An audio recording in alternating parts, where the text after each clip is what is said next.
Et par le ministre de l'EPSP Maker Mwangou de l'internationalisation du plan intermédiaire pour l'éducation PI pour offrir aux élèves la meilleure qualité de l'éducation. Augustin Matata Pogno, bien placé pour succéder à lui-même et former le futur gouvernement de cohésion nationale. Tout le porte à croire vu le résultat économique qu'il a réalisé et la confiance qu'il continue à bénéficier du président de la République. Vous suivrez dans ce journal une analyse à propos. Ce journal vous est présenté par James Katambwa. Bonsoir à toutes et à tous et bienvenue à ce journal. Le Premier ministre Augustin Matata Pogno a présidé ce lundi 17 février 2014 la troïka stratégique au cours de laquelle a été scrutée la situation économique du pays.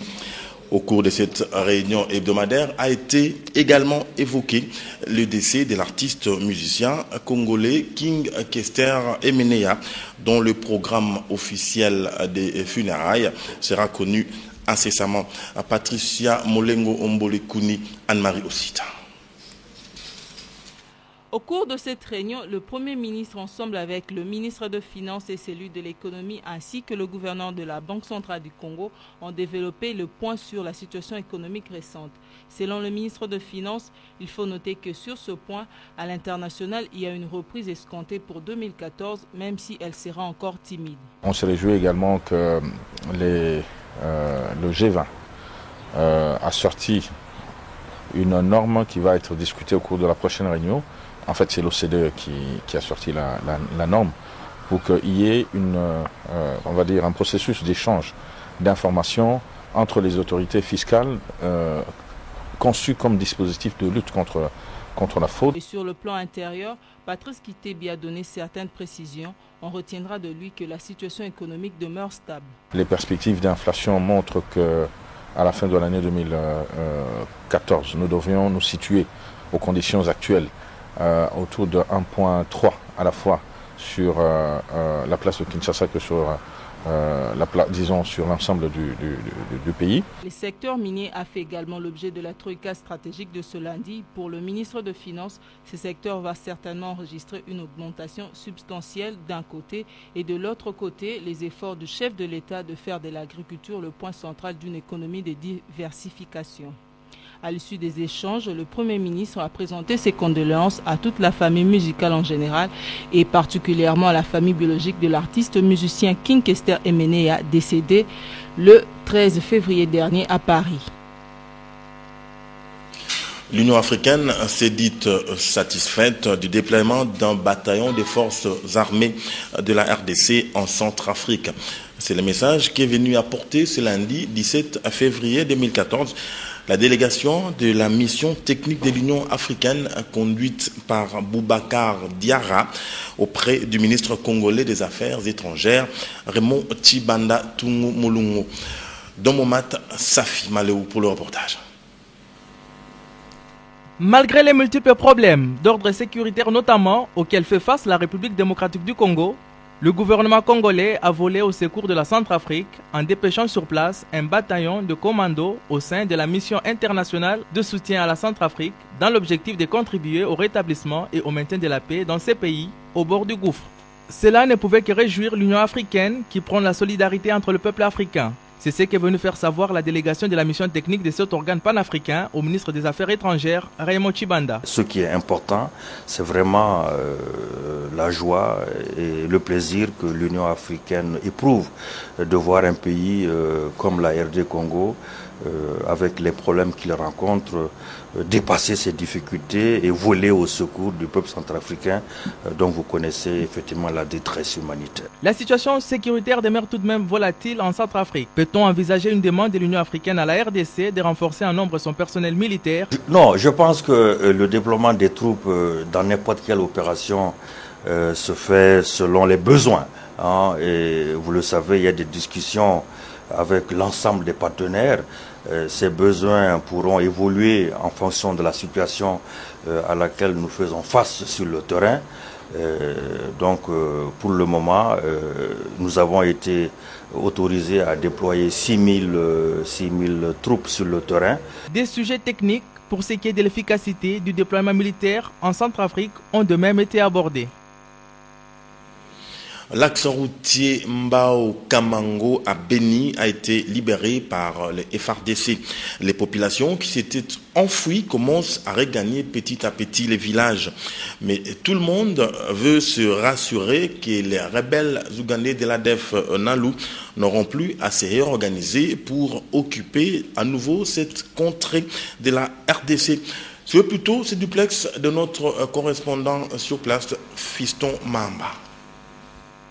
Après la libération de l'axe routier Mbao-Kamango par l'armée congolaise, la population des villages libérés commence à regagner ses milieux. C'est le cas à Kamango, Nadu 1 et dans d'autres localités, renseignent les sources proches de la société civile locale. De Mango et dans d'autres localités, on estime que peut-être si ça marchait comme ça, dans les jours, la population commencera à rentrer petit à petit. Vu les embuscades que les rebelles ADF commencent à tendre sur la route Mbao-Kamango, les forces vives locales exigent des FARDC les ratissages des axes Makoyova 1 et Makoyova 2 jusqu'à Eringeti, Ekainama, Nadu 2 et Nadu 3, mais aussi vers les monts Rwenzori jusque dans la cité de Mwenda. David Moise, président de la société civile de Kamango, estime que ce ratissage est indispensable pour que le FARDC se rassure que les ADF n'auront plus une base pouvant les aider à se réorganiser. Nous souhaiterions que tout village là qui était jadis occupé par ces gens soit en tout cas complètement ratissé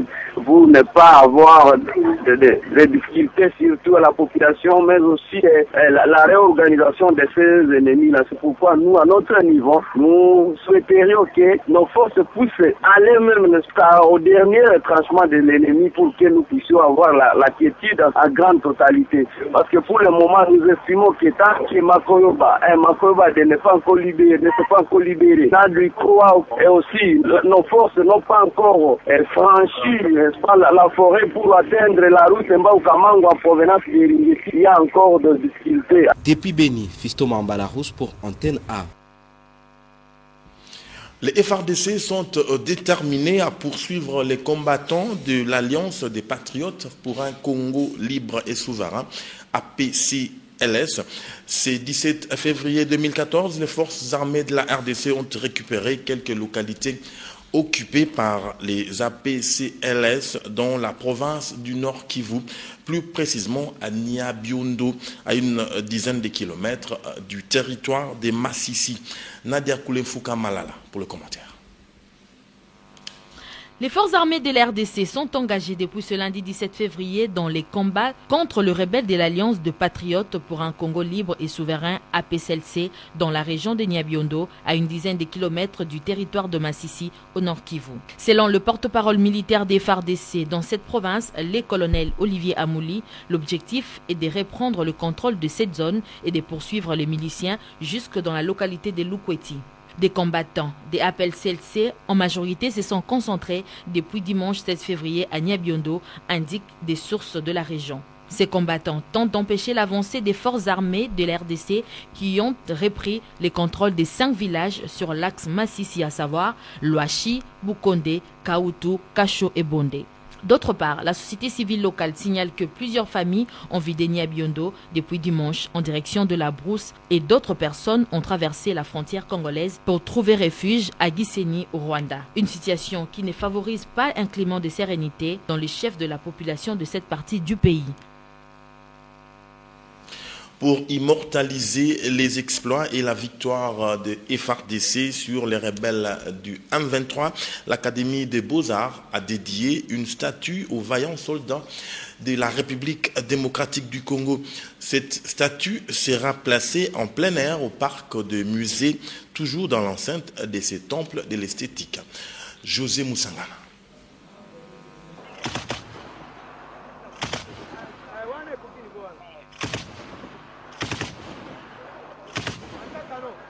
La bravoure et surtout la victoire des FARDC face aux rebelles du M23 n'ont pas laissé insensible l'Académie des Beaux-Arts qui, à travers son DG, a dédié cette statue à ces vaillants soldats. Nous venons de vivre une guerre qu'on pensait interminable et Dieu merci, nous avons une armée forte et qui a prouvé aux yeux de tout le monde que le Congo restera uni. Et c'est comme ça que nous, on a pensé exprimer notre gratitude vis-à-vis de nos vaillants soldats en montant, en immortalisant nos vaillants soldats par rapport à une structure. Voilà. À en croire le professeur Diki Songele, cette statue sera placée juste à l'entrée de l'Académie des Beaux-Arts au parc de musée en plein air. Il y aura un socle ici de plus ou moins 1,50 m.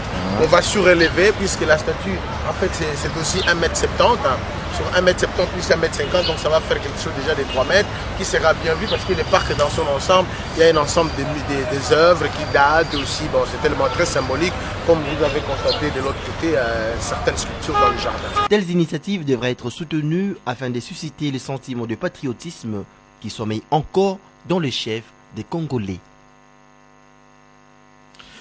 Un message de l'Observatoire des médias congolais que nous allons lire in extenso. L'OMEC a appris avec beaucoup de peine la triste et douloureuse nouvelle du décès du journaliste Kennedy Muliwayo de la radio-télévision Mungano, survenu le dimanche 16 février 2014 à l'hôpital général d'Ouacha, territoire de Beni, au nord Kivu. L'infortuné confrère a succombé à ses blessures après avoir été victime d'une embuscade tendue à un véhicule de FARDC à bord duquel il s'est trouvé par des rebelles ougandais de l'ADF Nalu le samedi 15 février 2014 au village de Lessé dans le secteur de Benimbao. Le mec s'est fait les pénibles devoirs de s'incliner devant la mémoire du disparu, mort sur un terrain qu'il savait à haut risque, mais où il a accepté de se rendre en compagnie des 2 de ses confrères survivants, dans les soucis d'offrir au public l'information de première main, vérifiée et puisée à la bonne source.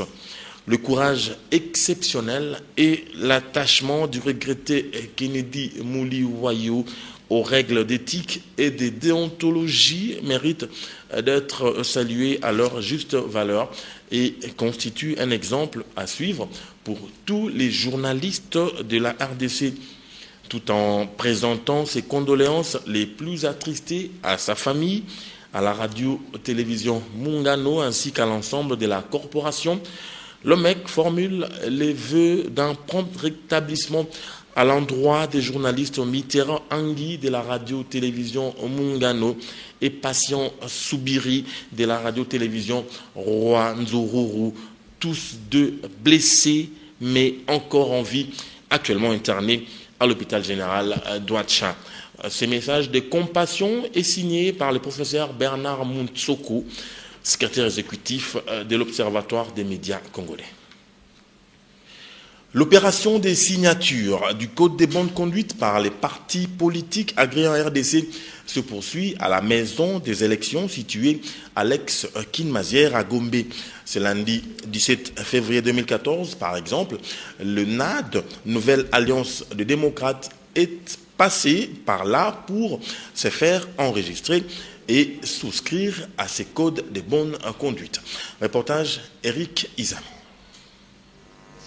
Le processus de signature du code de bonne conduite par les partis politiques à la Commission électorale nationale indépendante se poursuit pour le cycle électoral 2013-2016. Lundi 17 février, sur la liste des signataires, s'est ajoutée la nouvelle alliance de démocrates de Athanase Matinda. Bon, ça fait partie de la démocratie, hein, chacun est libre. Mais je crois que le devoir ici, le devoir d'un citoyen, c'est de se conformer à la législation, à la loi. Hein, donc j'invite tous les autres qui continuent encore à hésiter de venir effectuer cette cérémonie. Outre le code de bonne conduite, ils apposent également leur signature sur le protocole d'accord instituant les comités de liaison entre la CENI et les partis politiques, histoire d'afficher leur volonté de participer au processus électoral en cours. Lundi 17 février, les mandataires du Parti travailliste, ceux de l'Union sociale libérale ou encore ceux venus de l'Union pour la liberté, la paix et le développement acceptent de soutenir la CENI dans l'organisation des élections en RDC. Nous allons appeler d'autres petits partis, puisqu'il y a encore des cas isolés, donc les partis qui ne sont pas encore passés, on peut les compter en bout du doigt, c'est sûr. Mais comme la CENI avait dit que le processus est inclusif, Donc nous attendons à ce que tous les partis politiques passent, puisque nous avons encore quelques jours ici. La CENI rappelle que la signature du Code de bonne conduite et le protocole d'accord instituant le comité de liaison entre la CENI et les partis politiques va se poursuivre jusqu'à la fin du mois de février courant. Qui sera le futur Premier ministre et chef du gouvernement de cohésion nationale? Il n'y a que le chef de l'État, Joseph Kabila, qui peut répondre à cette question. Mais en attendant, les Congolais gardent leur souffle et les tractations se poursuivent dans la classe politique pour qui l'heure du positionnement a sonné. Alain Kiouka nous fait une analyse à ce sujet. Le microcosme politique congolais reste préoccupé par la formation du futur gouvernement dit de cohésion nationale. Et les acteurs politiques, tant de la majorité que de l'opposition, continuent à garder leur souffle. Depuis la fin des concertations nationales, ils sont tenus en haleine par le chef de l'État, Joseph Kabila, qui doit désigner le formateur de ce gouvernement. Seulement voilà, le président de la République, qui possède un pouvoir discrétionnaire indiscutable, a son propre rythme de travail et de prise de décision. C'est un homme silencieux mais réfléchi qui sait faire durer le suspense. Toutefois, avec la promulgation, il y a quelques jours, de la loi portant amnistie, ce gouvernement tant attendu ne saurait plus tarder. La dernière sortie, tambour-bâton, d'une frange de l'opposition dénommée opposition républicaine, avec comme autorité morale Léon Kengo, n'est pas du tout fortuite. En effet, le président du Sénat, qui n'est pas un politicien né de la dernière pluie, a toujours su tirer son épingle du jeu. À chaque fois qu'il s'est retrouvé au tapis, il a toujours pu rebondir du bon pied. Actuellement président du Sénat et co-président du comité de suivi des recommandations des concertations nationales, il peut en tout cas peser de tout son poids sur la balance dans le choix du futur Premier ministre, même s'il faut le reconnaître, l'actuel chef du gouvernement est placé en pole position pour succéder à lui-même. Combattu à l'extérieur et au sein même de sa famille politique, Augustin Matata, qui continue à forcer l'estime de la communauté internationale, peut se targuer des résultats économiques positifs engrangés par son action. Et comme en politique, tout peut arriver, il n'a pas manqué, il y a quelques jours, de fustiger les maux qui rongent le monde politique en RDC, notamment l'absence de la loyauté et l'ambivalence dans la prise de position. Attendons voir. 16 février 1992, 16 février 2014, 22 ans se sont écoulés depuis le massacre de chrétiens qui réclamaient à travers une marche pacifique la réouverture de la conférence nationale souveraine fermée avec force par le premier ministre de l'époque, Ngunza Karlibonde. Pour commémorer ce douloureux anniversaire, le collectif du 16 février a organisé dimanche une conférence à la paroisse Notre-Dame de Fatima dans la commune de la Gombe. Reportage Sylvain Kapombobo Sengele et Luzette Matingo. C'est suite à l'importante déclaration du comité permanent de la conférence épiscopale nationale du Zaïre en date du 27 janvier 1992 et au message des abbés de Kinshasa le 26 janvier 1992 que les chrétiens de toute obédience ont répondu à l'appel du comité laïque de coordination pour participer à la marche du 16 février. C'était en vue de réclamer la réouverture sans condition de la conférence nationale souveraine. Au cours de cette marche, beaucoup de chrétiens sont tombés sous les balles de la garde prétorienne de fait le maréchal Mobutu. Aujourd'hui, 22 ans après, la démocratie n'a pas arrêté ses balbutiements en RDC, comme l'ont fait remarquer les différents orateurs de cette conférence, en l'occurrence l'abbé Richard Mugaruka, le professeur Cyril Landou et l'abbé José Pundu. Dans leurs interventions, les conférenciers ont appelé l'assistance à bannir la peur, à l'exemple des compatriotes succombés et à conduire leur vie profondément enracinée dans la foi chrétienne et l'engagement socio-économique. Ils ont aussi reproché au gouvernement actuel d'avoir interdit une marche commémorative en cette date historique, ce qui a fait dire à certains intervenants que le chemin de la démocratie est encore long à parcourir. Quoi qu'il en soit, la date du 16 février restera à jamais gravée en lettres d'or dans l'histoire politique de la RDC et le peuple congolais s'en souviendra toujours. Le plan intérimaire pour l'éducation est une étape incontournable pour la facilitation et l'amélioration de la qualité de l'éducation. Foi de Maker Mwangufamba. Le ministre de l'EPSP a officiellement lancé ce lundi 17 février la campagne d'internationalisation au Centre pour la documentation des enseignants. Le reportage est de Dieu Merci Njob Mabiala. Durant 3 jours, les participants à cet atelier d'internationalisation du plan intérimaire à l'éducation sont censés réfléchir sur les mécanismes de mise en œuvre du PIE, réaliser et mettre en œuvre une communication au public cible et enfin proposer des activités de sensibilisation à l'endroit des acteurs de l'éducation. L'UNICEF, qui appuie le Maniema et la province orientale dans le cadre du PIE, voudrait que ce plan se traduise en changement positif pour les enfants. Mais jusque-là, qu'est-ce qui est déjà fait? Ce plan intérimaire nous a permis, par exemple, en ce qui concerne l'accès, de lancer le vaste programme avec le gouvernement de construction d'écoles à travers l'ensemble du pays. C'est dans le cadre du plan intérimaire que cette opération a été faite. Les partenaires se sont aussi mêlés pour que nous arrivions à construire les écoles à travers l'ensemble du pays. Maintenant, nous avons les manuels. À la rentrée prochaine, les élèves auront des manuels de la première année primaire jusqu'en 6e, les manuels de mathématiques, français, sciences et même d'éducation civique. Nous avons ces manuels qui seront mis à la disposition des élèves d'ici la rentrée prochaine. Là, ça, c'est pour améliorer la qualité. Et nous avons des formations qui vont avoir lieu dans toutes nos provinces. Maker Mwangou, qui a remercié le chef de l'État pour la promulgation de la loi cadre sur l'éducation, a annoncé la mise en place urgente d'une équipe pour lister ces mesures d'application afin de booster l'éducation en République démocratique du Congo. Il avait promis, et voilà qu'il le réalise, le gouverneur de la province du Bandundu, Jean Kamisendou, a volé au secours de l'Institut Malembe dans la cité de Masimanimba. Il leur a fait don d'un lot important de matériel. La cérémonie de remise a eu lieu le week-end dernier. Natacha Bomongo pour le reportage. Lors de son passage dans les territoires de Masimanimba il y a une semaine, le gouverneur de la province du Bandundu avait fait la promesse de réhabiliter l'Institut Malembe. En effet, cet institut d'enseignement secondaire se trouve dans un état de délabrement très avancé. Une semaine après son passage, Jean Kamisendou a envoyé sur place les directeurs de la maison de représentation du Bandundu, Bridge Wilson Lumbwe, pour remettre un lot important de matériel. Ceci est destiné à la réhabilitation de cette école qui faisait jadis la fierté de la cité des Masimanimba. Ces lots de matériel est composé entre autres des tôles de 3,50 mètres et des sacs de ciment. Une somme d'1 500 000 francs congolais a été également remis. Le gouverneur avait promis qu'il mettrait toutes les batteries en marche pour que nous puissions construire un nouveau bâtiment pour l'Institut Malembe. Il a encore acquis et nous a délégué pour venir déposer les premiers lots de matériaux de construction de ces bâtiments-là. Il souhaite que ces bâtiments soient déjà opérationnels dès la rentrée prochaine. Le préfet des études, Ngumbu Ala, a remercié le gouverneur de la province du Bandundu pour sa promptitude. Car aussitôt promis, aussitôt réalisé. Ça n'arrive pas à tout le monde de tenir parole si facilement. Nous pensons que la façon dont vous avez procédé, le temps record depuis la promesse jusqu'à la concrétisation de la promesse prouve que vous n'êtes pas n'importe qui. Il est à noter que ces dons est la réponse à la requête exprimée au gouverneur du Bandundu lors de son passage à Masimanimba. Cérémonie d'échange des vœux à la GECOTRANS, la Générale de Commerce et Transit.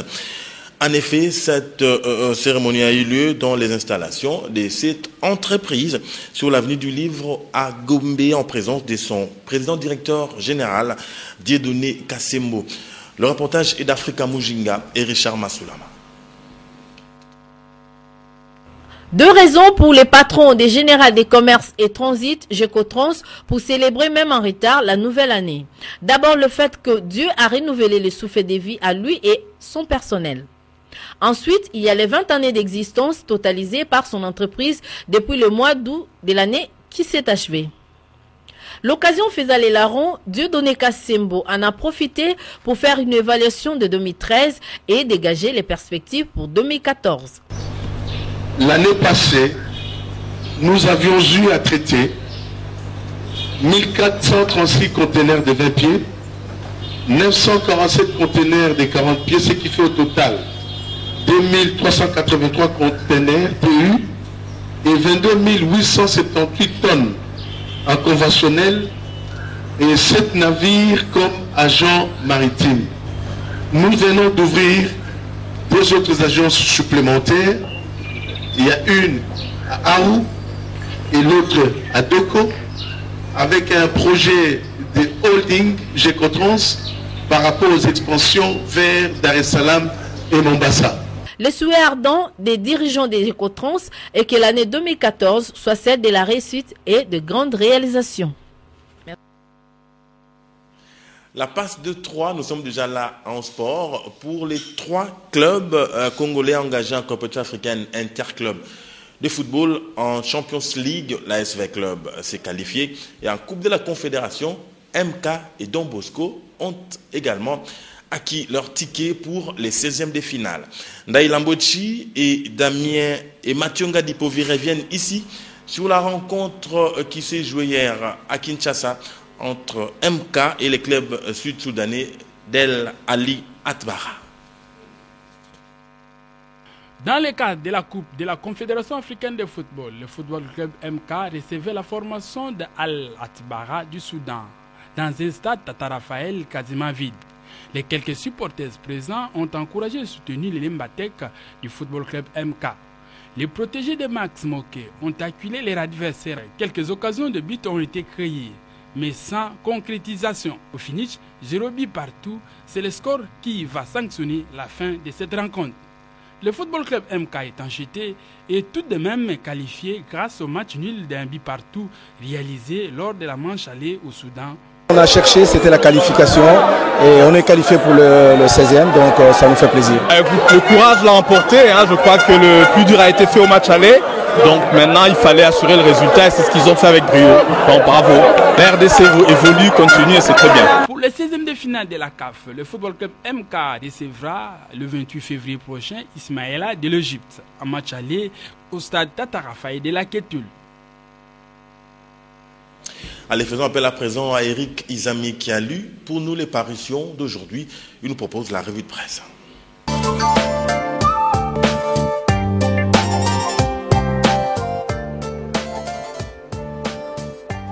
Bonsoir, les journaux Le Phare notent aujourd'hui audience de confirmation de charges en mars. Bosco Taganda tremble et fait trembler.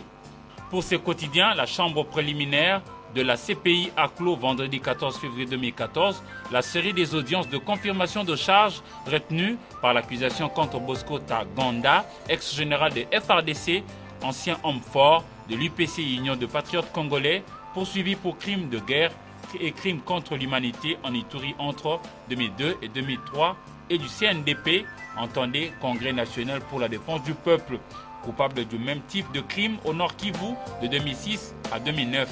Mais non encore inculpé pour cette seconde page noire de l'histoire du Congo-Kinshasa. Les prévenus et ses avocats ont choisi comme ligne de défense le rejet en bloc de tout le grief épinglé par la procureure de la CPI, la Gambienne, Fatou Bensouda. De son côté, le journal Forum des As aborde un sujet d'actualité. Gouvernement de cohésion nationale, Léon Kengo Adondo prend une longueur d'avance face à Jean-Pierre Bemba et Vital Kamerhe non partant. Le patron du Sénat se pose déjà en interlocuteur valable de l'opposition avec sa nouvelle plateforme dénommée Opposition républicaine. Les confrères renchéris, le glas a sonné, l'heure est aux grandes manœuvres politiques. Côté opposition parlementaire, on assiste à une sorte de lutte pour la conquête de leadership. Léon Kengo Adondo, Vital Kamerhe et Jean-Pierre Bemba, par procuration, sont les 3 figures en lice. Les trios forment ainsi les 3 mousquetaires de l'opposition parlementaire. Mais tous semblent ne pas avoir le même agenda. La preuve, chacun d'eux a désormais sa chapelle. Léon Kengo Adondo patronne désormais une nouvelle plateforme politique appelée Opposition républicaine. Par contre, Vital Kamerhe coordonne, lui, la coalition pour un vrai dialogue. Jean-Pierre Bemba, bien qu'en prison, n'attend pas baisser le bras. Que va-t-il se passer au terminal? Trêve de supputation. Toujours dans ces chapitres, le journal Le Guide note coalition des opposants, opposition républicaine. Léon Kengo Adondo désigné autorité morale. L'union des efforts pour l'instauration de la démocratie et de l'état de droit. Enfin, les regroupements politiques de l'opposition qui ont participé aux concertations nationales ont créé une plateforme dénommée Opposition républicaine. Cela s'est passé le 14 février dernier en la paroisse Notre-Dame des Fatima dans la commune de Lagombe. À propos, Lisanga Bongaga, le modérateur de l'opposition, a indiqué que Léon Kengo Adondo, président de l'UFC et président du Sénat, en est l'autorité morale. Au même moment, le journal L'Observateur parle à son tour de la visibilité de la révolution de la modernité et note que Matata en inspection de chantier hier dimanche 16 février 2014 dans la capitale Kinshasa. Et le journal L'Avenir note neutralisation des ADF Nalu, mission accomplie pour les forces armées de la République démocratique du Congo FARDC, le rebelle rwandais de FDLR de la ligne de mire. Les vaillantes forces régulières ont développé depuis le début de l'opération Sokola, entendez nettoyer, une véritable dynamique vertueuse qui les a littéralement fait voler de victoire en victoire. Les objectifs de l'opération ont été séquencés en 3 phases, même si 2 premières phases ont été pleinement atteintes depuis vendredi dans l'après-midi. Il s'agissait de démanteler le quartier général des ADF Nalu à Nadiou, ainsi que les autres sanctuaires, de reprendre le contrôle de l'axe routier Vital Mbaou Kamango et de nettoyer tout le Grand Nord, des éléments même isolés de cette force négative. À la même occasion, le gouvernement, à travers son porte-parole Lambert Mende Omalanga, a condamné une certaine agitation politicienne provocatrice, stérile et subversive qui tend de plus en plus à les distraire de tâches consistantes. Une page rose avant de boucler complètement ce journal. La famille de notre confrère Eric Mboula-Mossi vient de s'enrichir d'une jolie petite fille. Elle a pour nom Johanna Lisa Ebil Erika Mboula-Mossi. La formule consacrée, la mère et l'enfant se portent bien. Toutes nos félicitations à notre confrère et à son épouse. Fin donc de ce journal. Merci de l'avoir suivi. Excellente soirée sur la chaîne des références.